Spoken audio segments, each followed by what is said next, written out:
Hi, everyone. I think we'll get this started. I want to welcome you all and thank you for joining us today. I'm Ben Pedikowski, and I'm the Content and Marketing Operations Manager at Canvas. I want to welcome you to our first ever Canvas conversation, which is our first in a series of webinars to talk about 3D capture and how you can use it in your business. Today, we're going to start with 3D Capture 101, covering just the basics of 3D capture. We'll start by talking about what 3D capture is and the role that Canvas plays in the ecosystem of 3D capture technology. We'll talk about what equipment you need to get started, the right technique for scanning a space, what you can do with that 3D scan once you get it, our scan to CAD service and how it works, and then after we'll have some time for questions. So let's start off by talking about what is 3D capture. You've probably heard it talked about, but I think it's best to start with a common definition, which is that it's creating a 3D digital replica of a real world space or object. Canvas is focused on capturing spaces. So if you're interested in object capture, I'll send you over to our sister company, Structure, which is available at structure.io. I may make hardware and software that's designed specifically for scanning objects. Now, you've probably heard 3D capture called a bunch of different things: 3D scanning, reality capture, 3D mapping, interior mapping. It all means the same thing. And the result is that you get a digital twin, which is a digital file that is a representation of a 3D space. Different solutions are able to output that in different formats. Canvas outputs our scan data as a 3D mesh, but there are other solutions on the market that can also output that as a point cloud. But there's a lot of uses for these files, regardless of which option you choose. That includes documentation and surveys, measurements, estimating and quoting, planning and design.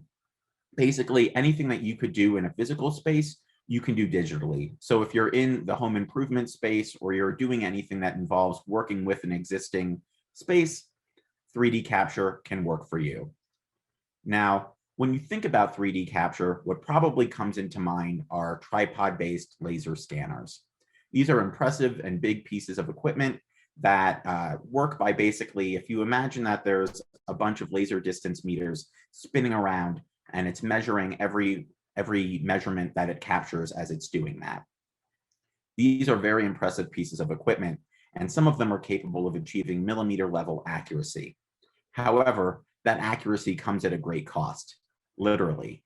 They start at around $20,000 and only go up from there. So it's easy to spend between $50,000 and $70,000 on a tripod-based laser scanner. They're also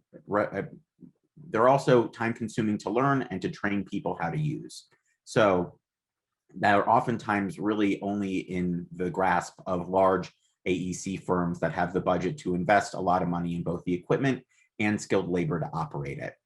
And using them is also rather time intensive, as you need to set it up, capture it, move it to another place of that space, capture again, and repeat until you've captured the entire space. There was a big advancement in 3D capture about 5 years ago when it came to mobile devices. Canvas actually launched in 2016, but it required the use of a structure sensor, which was a piece of hardware you bought and attached to the back of your iPad, and it gave it the ability to sense depth. Last year, Apple changed the game by introducing a LiDAR sensor on the iPad Pro. Now, what a LiDAR sensor is it's located along with the cameras, and it sends out an invisible beam of light or invisible bursts of light and measures how long it takes for that light to reflect back to the sensor. And that way, it's able to determine depth. LiDAR sensors are also what's used in self-driving car technology. It basically allows devices to see the world around them. And that now the LiDAR sensor is embedded in both the iPad Pro and, as of last fall, the iPhone 12 Pro. We were actually featured in the Apple keynote address when they announced that the LiDAR sensor was coming to the iPhone 12 Pro. This makes this technology extremely portable. It literally fits in your bag or even in your pocket if you've got the iPhone, but it's also very capable. It captures more than 350,000 data points per second. And it does that with about 98 to 99% accuracy compared with what you would capture by hand. And it's relatively inexpensive. The iPad Pro starts at $799, which is significantly cheaper than a tripod-based laser scanner. Now, Canvas leverages that LiDAR sensor and enables you to capture 3D models of rooms in seconds and entire homes in minutes. It's got a lot of really complex technology under the hood, like computer vision, but it's made to be used by home improvement professionals who don't want to learn how to use a new complicated piece of hardware. It's free to download and it's free to scan. You literally can go to the App Store right now and download it for free. We offer an optional paid service that takes those scans and converts them into editable design-ready CAD files, but we'll talk about that later on in the presentation. And while we have customers who use Canvas to scan warehouses, restaurants, stores, we are focused on residential interiors. So if you are planning on capturing something that's a bit beyond the scope of that, I encourage you to reach out to our customer success team at support@canvas.io, and we can talk you through scanning different situations. Now I'm going to show you a brief video that explains Canvas in a minute, and then I'll come back and explain a bit more. With Canvas, you can measure rooms in seconds, entire homes in minutes, create as-built drawings and CAD models in one tap, all with a LiDAR-enabled iPad Pro and iPhone 12 Pro. Just download the Canvas app and start scanning. It's as easy as making a video. You can use your 3D scan instantly and measure anything. Upload and share your 3D model with anyone. And you can even use your 3D scans to generate editable, professional-grade CAD formats like SketchUp, Revit, Chief Architect, 2020 Design Live, and AutoCAD, as well as 2D drawings as PDFs. Join thousands of home improvement professionals who save hours measuring and creating as-builts with Canvas. Well, thanks for watching that. And so now let's talk about what you need to get started. As I was talking about earlier, you really want a LiDAR equipped device. And so LiDAR is enabled or is embedded in the iPad Pro released both last year and the one that came out a few weeks ago, as well as the iPhone 12 Pro and Pro Max, which came out last fall. Canvas will work on older iPhones going back to the iPhone 8, but because it doesn't have that LiDAR sensor, accuracy is around 95%. And I know I'll get a lot of questions about it, so I'll address the elephant in the room, and that is that while we have Android support on our roadmap, it's not here just quite yet. And it's important to note that there are very few Android devices on the market that have a depth sensor. So that could be a LiDAR sensor or a time of flight sensor, but there are very few on the market. So if you are interested in starting to use Canvas today, I would recommend the iPhone or the iPad is the way to get started right away. Now, scanning is pretty simple.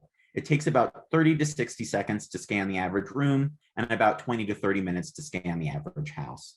You basically walk around the space using your iPad as if you were painting the walls from about 5 to 10 feet away, or another metaphor we like to use for it is as if you're mowing the lawn. As I'll show you in a second, the app will show you what's being captured and what remains to be captured. A few pieces of advice before you start scanning. You want to open all the doors to both rooms and closets and make basically what we call room connections visible. That way, we're able to determine how different rooms interact with each other and where they're located physically. You also don't want to block important details. So you need to open up window curtains to ensure that you can see the edges of the window frame so that that can be included in both your scan and, if you want it, your CAD model. We also recommend turning on the lights and making sure you have a clear path to walk through.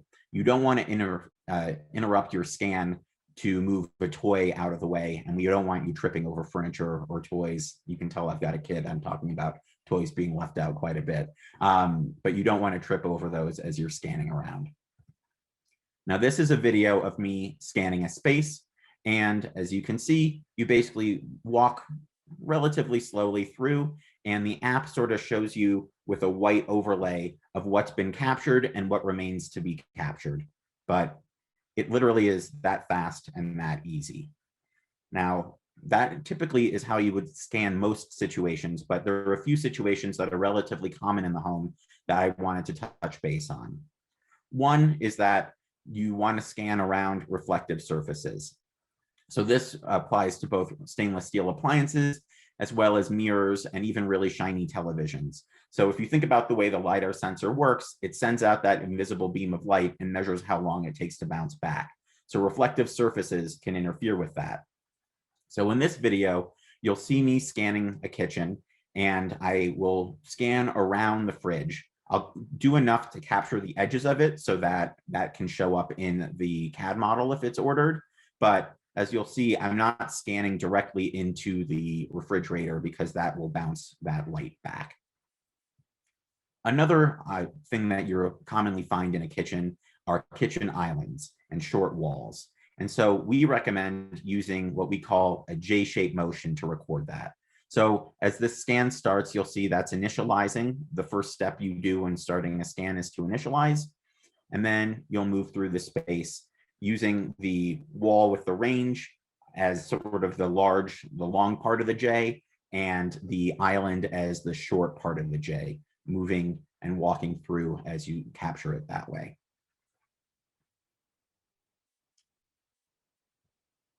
Another space that you'll encounter quite a bit that can be a little bit more challenging, since you can't necessarily stay 5 feet away from both sides, are scanning hallways.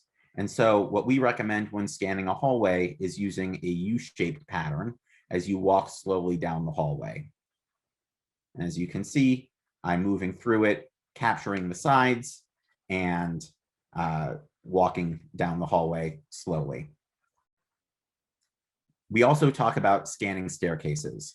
Those we want you to be very careful and not trip. So you want to start at the bottom and slowly work your way up, again, using a U-shaped pattern as well. Now, we also get a lot of questions about scanning exteriors. It's important to note that Canvas is designed for scanning interiors. However, you can capture exteriors. A few things to keep in mind. Bright sunlight can interfere with the LiDAR sensor, both on the Apple LiDAR sensor and any LiDAR sensor. So if you are going to scan outside, we recommend doing it in the morning or in the evening when the light isn't as strong. You could also do it on an overcast day. And the other thing to keep in mind is that the LiDAR sensor range is about 15 feet, which means you can't really scan a second story of a building. So if you are going to capture an exterior, we recommend sticking to single-story buildings because you shouldn't be climbing a ladder while also scanning. We also want to point out that scan to CAD, our process, isn't optimized for exteriors. So that can impact accuracy when scanning outside with your CAD file. And it can also throw off our estimation algorithm. So it's harder to estimate the square foot of a space when you are scanning it from the outside. So once you've got your 3D scan, you're probably curious about what you can do with it.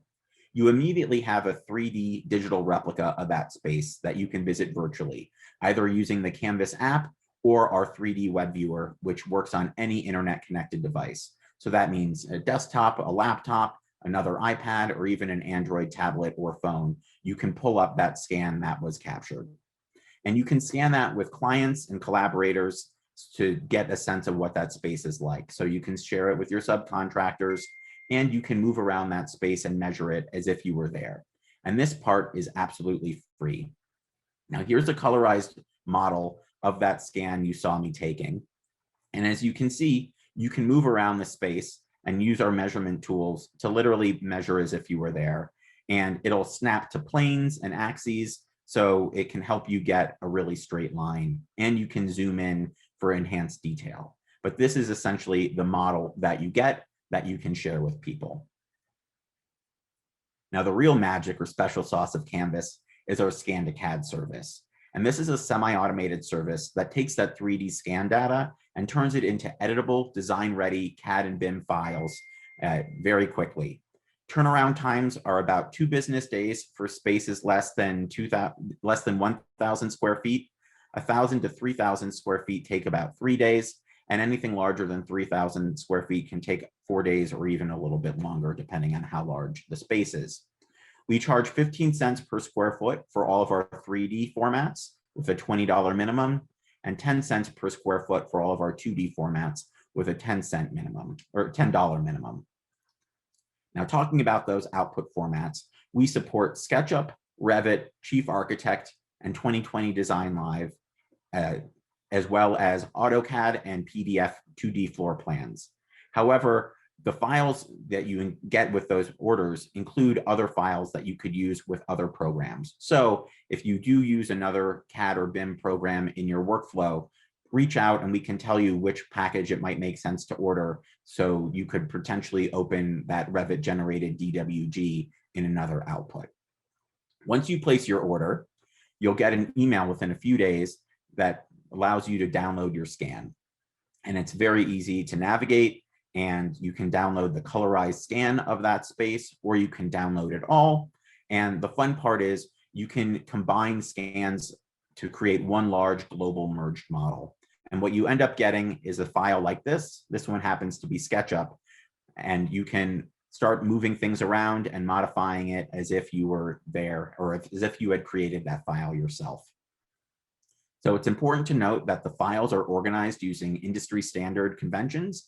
And so in SketchUp, things will be tagged and layered as if you had done that yourself. And you could turn off all of the cabinetry layers or the HVAC layers or the outlet layers. And basically these files are designed to be as if you had made them from scratch yourself. As I mentioned, we can combine multiple scans into creating a large single global CAD model of the entire building. And there are some cases where 99% accuracy may not be enough for what you need. And what you can do in those situations is submit manual critical measurements, and we will make sure that those measurements are reflected on the CAD file you get. So what you can do is upload your scan to CAD, then send an email to support@canvas.io with a crudely drawn hand drawing, and you could basically say, the space between this window and this door is 3 feet, 2 inches, and 3/16, and we'll make sure that that measurement is reflected in the CAD file that you get. Now, this is a brief overview of 3D Capture 101, and now we'll take a look at the questions and see what I might be able to answer live. So feel free to send questions my way. Right now, I don't see any. You can use the chat functionality to do that. Oh, I see that there are some questions in the question and answer. Do you scan with more precision if you scan slower? You want to scan at a relatively slow pace, but once it's been captured, it's been captured. So you don't necessarily need to move too slowly to do that. And one important thing to improve precision is not to repeat scanning a space over and over. So once you scan that part of the room, you want to move on and not go over it again and again. So one of the metaphors I've heard used is that you want to sort of mow the lawn in straight lines where you have a tiny bit of overlap, but not enough that you are doing the same strip over and over again. I see a question about providing OBJ files once they're sent to Scan to CAD. So the answer there is you actually can get an uncolorized OBJ file immediately after your scan. Once your scan is converted to Scan to CAD, or if you upload it for reprocessing only, which basically colorizes your model and enhances it, you can download a colorized OBJ file with texturing and all the colorization that you would want. I'll continue moving through these questions. I appreciate all the questions that you've sent my way. What is the right speed to scan a room? So I sort of illustrated that in the videos that you may have seen. You want to move through it relatively slowly, but not too quickly. I believe that the app will tell you if you're moving too quickly, so that would be an indication that you need to slow down. But you want to move slowly enough that the white sort of foam overlay, we call it, as you are scanning, is filling in the spaces that you are able to see. Sarah asks about, is it ever advisable to scan an entire house or multiple rooms in a single scan? And there are different schools of thought on this, and you can do it both ways. You can scan a room, each room independently, and as long as you're able to see into the other room, we can stitch them all together for one enhanced single merged model. And I believe you have slightly more accuracy when you break your scans into smaller pieces.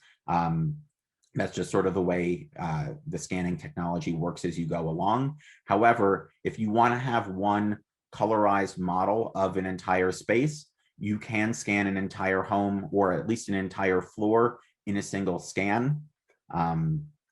And with your iPad and iPhone now on the market, you can basically scan almost an entire home in one go.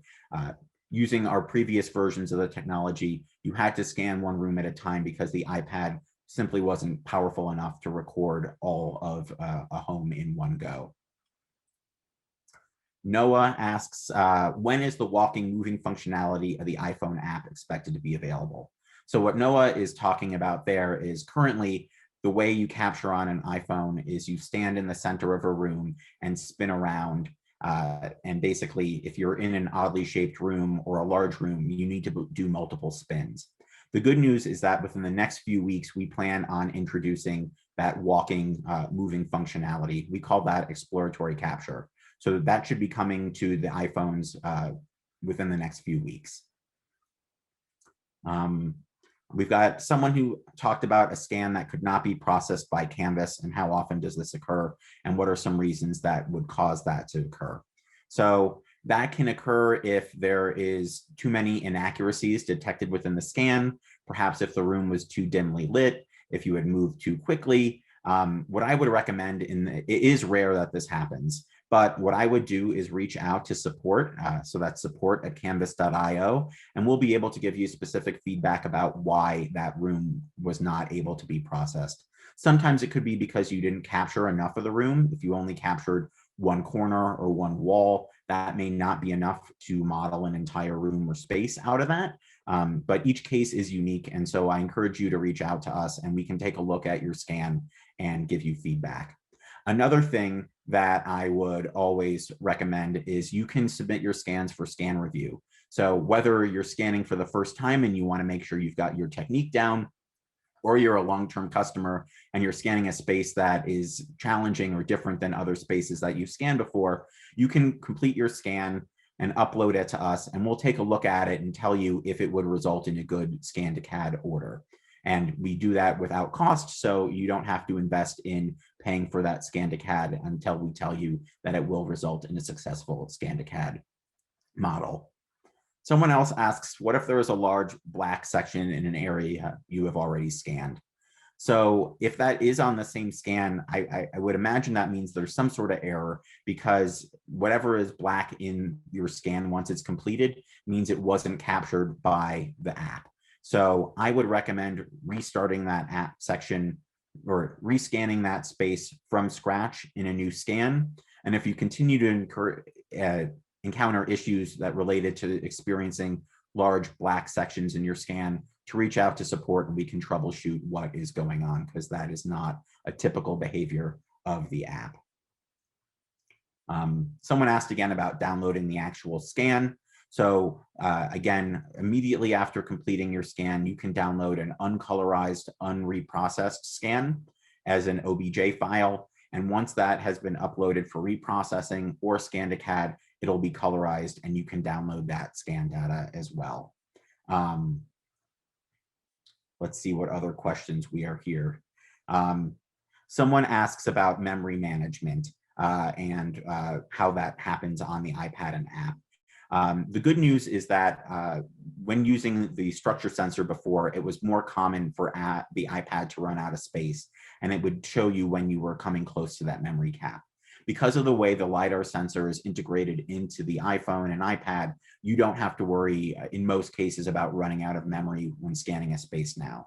So you could be scanning a relatively large, several thousand square foot property and not be at risk of running out of space. I've got another question here about scanning around shiny and reflective objects like stainless steel.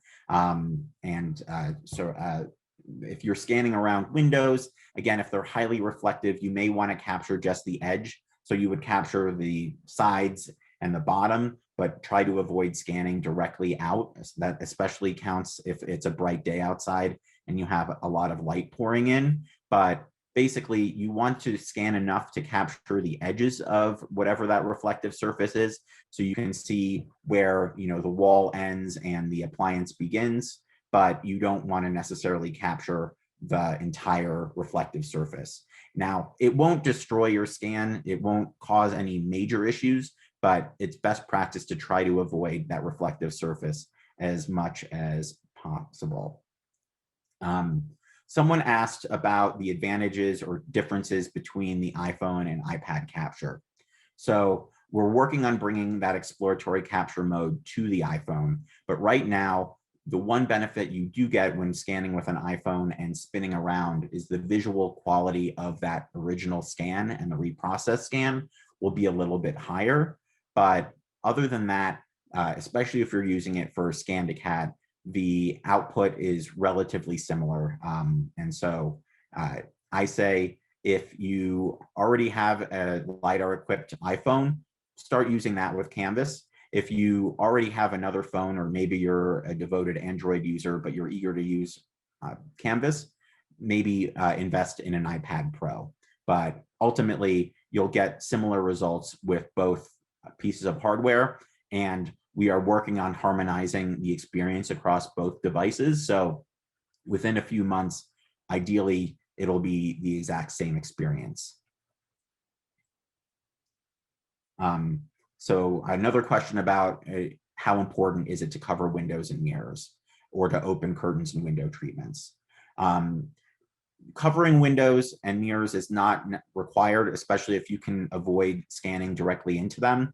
It is important to open your curtains and window treatments if you want those windows accurately represented, both in the original scan as well as your scan to CAD order. If the curtains are covering the edges, we basically have to guess as to where the window stops and where your wall begins. So I would say it's pretty critical to open your window treatments to the extent possible when you are capturing them. We've got a question about if it's ever helpful to place paper targets on walls to ensure accuracy. At this point, that is not something that you need to do, nor is that supported. So I would not recommend doing that at this stage. That could change in a future version, but I would not recommend that. I'm going to continue to look through the questions to make sure I've addressed all of the questions here. And again, if you're watching this on a recording, or you have a question that comes up later, you can always email me. My email address is ben@canvas.io, or you can email our customer success team at support@canvas.io. We're happy to answer any questions. We know this is a new technology. We know that it raises a lot of questions, and you're very curious, and we're here to be your guides, your concierge, as you enter this new world of 3D capture.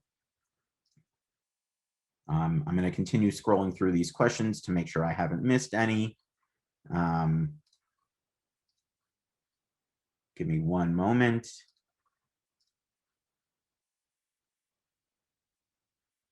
Someone said that their scan shows green lines and dots and not the white foam.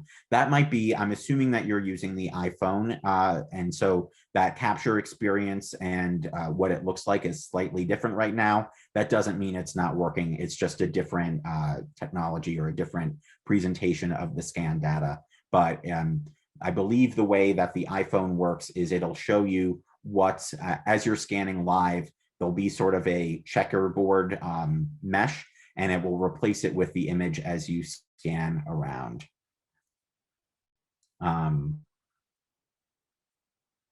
Someone's asked about a scan a product function in the near future. So I think what you want to look at is our sister company Structure. Their website is structure.io, and that is designed more for object scanning. Canvas is currently focused on helping you scan a space for home improvement reasons. And so scan a product functionality will likely not be coming to Canvas in the near future. We've got a great question about the thickness of doors and windows and built-in cabinet doors. So those are based on some standards that we use. But I encourage you, please send an email to support@canvas.io to talk about wall thickness and doors, and we can comment on that offline. Is there a recommended platform to learn how to edit the CAD drawings? So all of our CAD outputs, whether that's SketchUp, Revit, Chief Architect, 2020 Design, and even AutoCAD, are very robust programs to learn. So if you are dipping your toes into that, we do have some people that we've worked with, some partners who teach how to use those various platforms. I encourage you to reach out and I can direct you to those independently, especially if you have a program in mind. And we've got another question about if there are particular methods you recommend for providing critical dimensions. And what I would say is you really want to focus on the ones that are absolutely critical. If you end up capturing a ton of measurements, you are not going to benefit on the real time savings that Canvas gives you. So I would certainly recommend providing enough that make you feel comfortable. I don't know if there's a set limit as to how many you could send in with a specific order. The only issues where I could see that providing, or the situations where I could see that becoming an issue, is if you provided measurements that were contradictory. So if a room didn't match up because they were off on one level, on one side of the room or the other. If there's a specific question you've got regarding that, please reach out to us and we can get back to you. Someone asked if Structure Sensor is still supported. It absolutely is. So if you've already invested in either the original Structure Sensor or the Mark II, you can continue using that with your with Canvas. However, for people who don't have that, we think that the onboarding process is relatively easier without using the Structure Sensor. As you know, you've got to install the bracket, then you've got to calibrate the sensor to align with the image on your, with a camera on your iPad. So if you don't have a LiDAR enabled device, I recommend investing in one. However, if you've already purchased a Structure Sensor, you can continue using that. We will continue supporting it, and you can continue to use Canvas as you did before.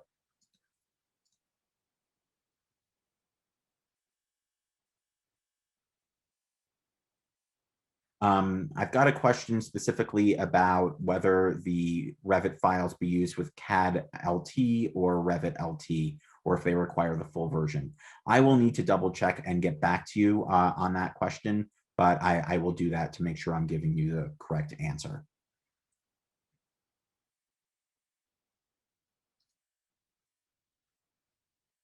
Let's see, it looks like that might be it for questions right now. I'm going to double check the chat to see if there are any questions there. And I'll hold it for another minute to see if anyone has any other questions they want to submit. But I really appreciate you joining us for this first Canvas conversation. We're welcome to your feedback. And if there are other topics that you're interested in learning about, please reach out. Tomorrow, we'll be doing a Canvas conversation about the return on investment on using 3D capture. So we'll talk about when to use it in your workflow, how to quantify the savings that it provides for you. And so I invite you to join us for that, as well as other future Canvas conversations that we will introduce. Well, thank you. It looks like there are no further questions, so I want to thank you. Oh, it looks like we've got one more. Oh, it's just someone praising, commenting on how easy it is to use and how excellent the app is. So thank you, I appreciate that. Thank you all for joining us. If you have any other further questions, please don't hesitate to reach out, and I look forward to seeing you at a future Canvas conversation. Thank you and enjoy the rest of your day.